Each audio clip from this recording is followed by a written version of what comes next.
Assalamualaikum class 6. Today is Tuesday 23rd of June and class is 6 and subject is science. Okay, so we have finished our chapter number 2 and only one question of that chapter it was left और वो question काफ़ी बच्चों ने मेरे से पूछा भी था कि वो question हमें बता दें. So that question is how is the volume of an irregular solid measured. ठीक है ना, how is the volume of an irregular solid measured. How is the volume of an irregular solid measured. और इसके answer के लिए आपको मैं ये दिखा देती हूँ, आप इसी से आंसर जो है वो लिख लें यूँ. ठीक है, अब आंसर आप कैसे लिखोगे, 8 उसी तरह से आप डेट और डे लिखेंगे एक साइड पे. आज की डेट जो है वो ट्यूसडे और 23rd या 22nd जो भी डेट है. And topic will be the volume. Question is how is volume of an irregular solid measured. और आप उसका आंसर कैसे लिखोगे, पहले लिखेंगे it is measured with number 1 heading the measuring cylinder. Fill the measuring cylinder with water and note down the volume V naught. पहले हम measuring cylinder में जो है वो पानी डालेंगे और उसका वॉल्यूम जो है वो नोट डाउन कर लेते हैं. नंबर 2 स्टेप में हम क्या करते हैं, ऑब्जेक्ट जो है we drop that object in the water and note the volume V1. ठीक है, फिर उसके बाद आप वो ऑब्जेक्ट जो है वो पानी में डालोगे और उसका वॉल्यूम फिर मेजर कर लोगे. Third is then find out the volume of the object that is V1 minus V0. जो पहले आपका वॉल्यूम आया था उसको जो सेकंड आपका वॉल्यूम आया है उसमें से माइनस कर दें and you will find the actual volume. So ये हो गया मेजरिंग सिलेंडर से. Second one is the displacement can. In the case of the displacement can हमने जिस तरह से ये पढ़ा था कि हम इसको क्या करते हैं कि डिस्प्लेसमेंट कैन को वाटर से पहले फिल करते हैं. ठीक है, और उसके नीचे जो है वो सिलेंडर मेजरिंग डाल देते हैं. अब मेजरिंग सिलेंडर का फ़ायदा क्या होता है हमें कि हमें उसमें वॉल्यूम वाटर का पता चलता जाता है. सेकंड स्टेप में आप क्या करोगे कि इस डिस्प्लेसमेंट कैन के अंदर अपना स्टोन या जो भी इरेगुलर ऑब्जेक्ट है वो डालोगे. जैसे ही आप इसमें वो ऑब्जेक्ट डालोगे water will flow and it will be collected in the cylinder. Third step में आप नोट डाउन कर लें volume of the water which is collected in the cylinder.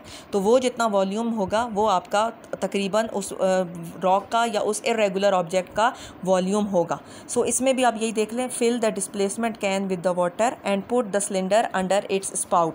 यानी कि उसकी जो स्पाउट है उसके नीचे आप क्या डाल दें, सिलेंडर रख दें. ठीक है, उसकी जो नोज़ल है ना उसके नीचे आप सिलेंडर रख दो. Okay, so this is the spout and this is the cylinder. तो आप डिस्प्लेसमेंट कैन को पानी से भरें और उसकी स्पाउट के नीचे जो है वो क्या रख देंगे, सिलेंडर. सेकंड स्टेप में आप क्या करेंगे, उसके अंदर आप अपना कोई भी ऑब्जेक्ट डालेंगे. ऑब्जेक्ट डालने की वजह से क्या होगा, कुछ वाटर जो है वो इस सिलेंडर में कलेक्ट हो जाएगा. थर्ड स्टेप में जितना वाटर इस सिलेंडर में कलेक्ट हुआ है आप उसका वॉल्यूम वो नंबर पानी का जो है वो नोट डाउन कर लें and you will get to know that this is the volume of that object.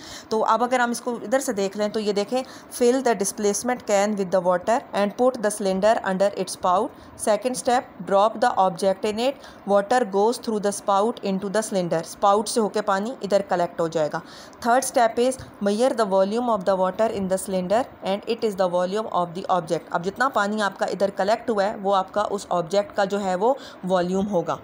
Measuring cylinder वाले को एक दफ़ा फिर देख लें. Fill the cylinder with water and note the volume V0.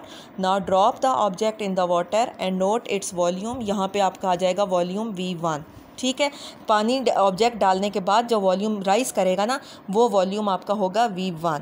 Then object का वॉल्यूम कैसे फाइंड आउट करोगे, V1 माइनस V0. ठीक, then number 2 displacement can. Displacement can का मैंने आपको पहले भी बताया है. Fill the displacement can with water, put the cylinder under the spout. उसकी स्पाउट के नीचे क्या रखेंगे, सिलेंडर. सेकंड स्टेप है drop the object in it. इसके अंदर आप वो ऑब्जेक्ट अपना डालें. ऑब्जेक्ट डालने की वजह से पानी जो है वो फ्लो करेगा, it will be collected in the cylinder. Third step is note down that water that is collected in the cylinder. जितना पानी सिलेंडर में कलेक्ट हुआ है actually that is the volume of that object. ठीक है, तो this is the end of our chapter number 2. ये हमारा आखिरी क्वेश्चन था चैप्टर नंबर 2 का. अच्छा, अब उसके बाद आप लोग एक चीज़ और नोट डाउन कर लो कि चैप्टर नंबर 1 जो हमारा आजकल जिस चैप्टर के क्वेश्चंस के टेस्ट चल रहे हैं उन क्वेश्चंस की ज़रा प्लीज़ आप सीक्वेंस नोट डाउन कर लें, क्योंकि पेपर में आपको मैं क्वेश्चन नंबर देती हूँ और मेरे पास जो सीक्वेंस है मैं उसी सीक्वेंस से आपको क्वेश्चंस के नंबर पेपर में दूंगी. जिस तरह अभी आपके पहले टेस्ट में जो है वो 7 तक मेरा ख्याल हो गए, बीच में 1-2 नहीं थे. तो अब नेक्स्ट जब भी आपका टेस्ट होगा वो क्वेश्चन का नंबर यही वाला आपको मैं पहले दिखा दिया करूँगी और फिर आपको बताया करूँगी. अब नेक्स्ट टेस्ट के लिए आप तक्रीबन तैयार रहें. क्वेश्चन 8, 9, 10 और 11. ठीक है, या 12 तक। तो ये 3-4 क्वेश्चन जो हैं these are your next test questions. So इनको अच्छे तरीके से प्रिपेयर कर लें। This is the front page, सब बच्चे अपना उस पर नोट डाउन कर लें, ठीक हो गया। And this is the back page, और ये जो क्वेश्चंस उसको चैप्टर के जो हैं वो रह गए थे पिछले पेज पे, ठीक है। आई होप कि आपको ये चीज़ें जो हैं ये अब क्लियर हो गई होंगी। अच्छा, अब हम ज़रा आते हैं वर्कशीट्स की तरफ, क्योंकि उस दिन बच्चों ने मुझे कहा था कि हमें वर्कशीट्स भी कराएं। So this is your worksheet number 1 of chapter number 1। जो चैप्टर नंबर 1 हमने किया है रिलेटेड टू द साइंस और उसकी ब्रांचेस के साथ, तो ये आपका उस चैप्टर का जो है वर्कशीट है। तो आप क्या करेंगे, वर्कशीट उसी तरह अपनी कॉपीज़ पे जो है वो अटैम्प्ट करेंगे। Here you will write down your name, roll number लिखने की ज़रूरत नहीं है।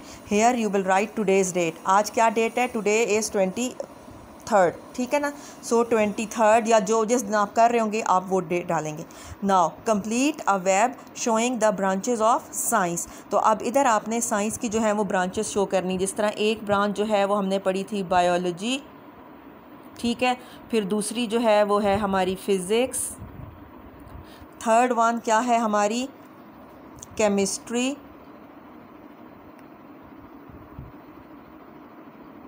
लास्ट वन हमारी क्या थी भला, जियोलॉजी, और सबसे एंड पे जो है वो क्या है, astronomy,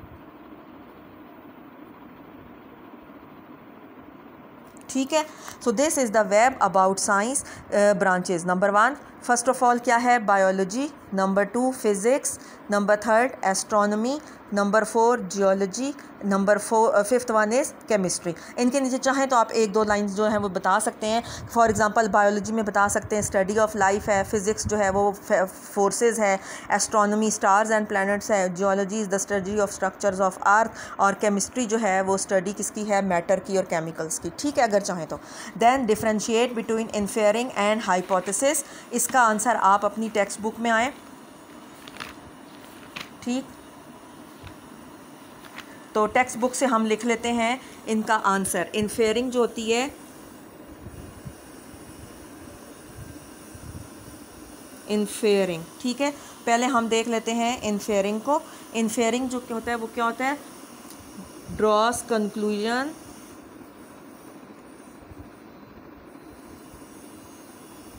Inferring draws the conclusion from observation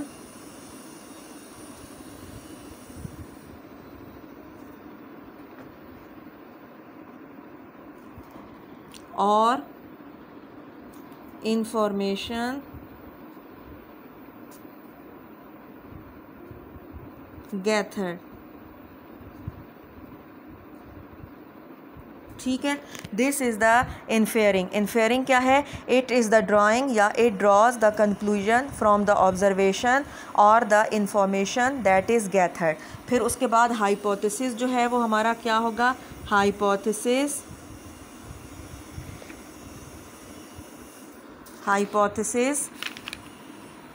is the tentative explanation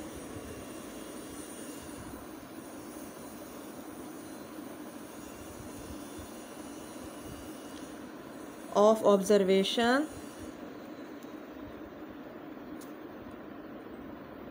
which can be tested,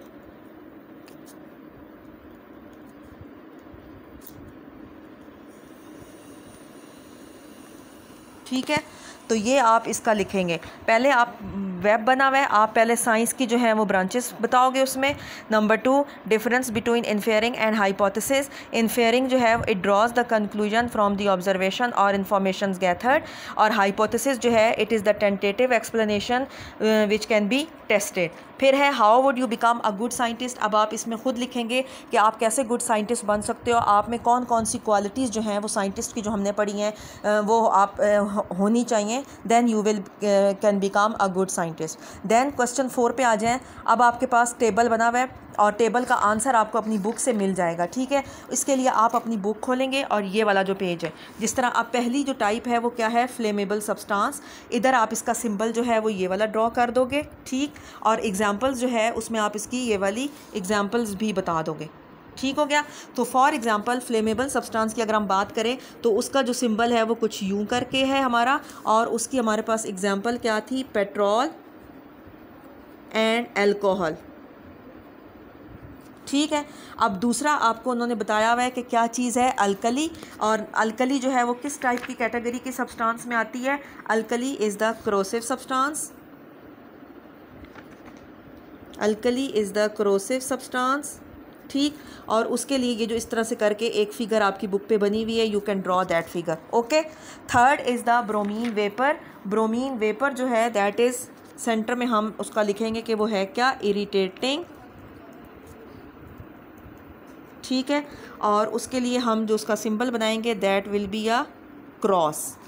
ठीक हो गया। अगला क्या है, ब्लड एंड ब्लड प्रोडक्ट्स। तो ये हमारे हैं बायोहैज़र्डस,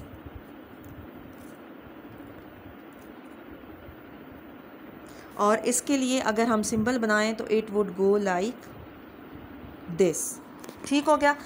तो ये अब आपका टेबल भी इस तरह से कंप्लीट हो जाएगा। पहले आपने क्या करना था, डिफरेंट ब्रांचेस ऑफ साइंस हमने की, फिर हमने इन्फेयरिंग और हाइपोथेसिस का किया, फिर हमने कहा कि how would you become a good scientist. इसमें आपने गुड साइंटिस्ट की जो क्वालिटीज़ हैं या एटीट्यूड्स हैं वो बताने हैं। देन क्वेश्चन नंबर 4 में आपके पास ये टेबल है, इसमें आपका ये टाइप बताई हुई है और आपने उसकी दोनों साइड्स को फिल करना है। ये आप अपनी बुक से हेल्प ले सकते हो। देन क्वेश्चन 5 को देखें, observe the picture and identify the danger. 1 2 3 4 5 हमने डेंजर्स जो हैं वो पढ़े हुए थे कि we should not play in the lab, लेकिन यहाँ पे देखें the boy is running in the lab.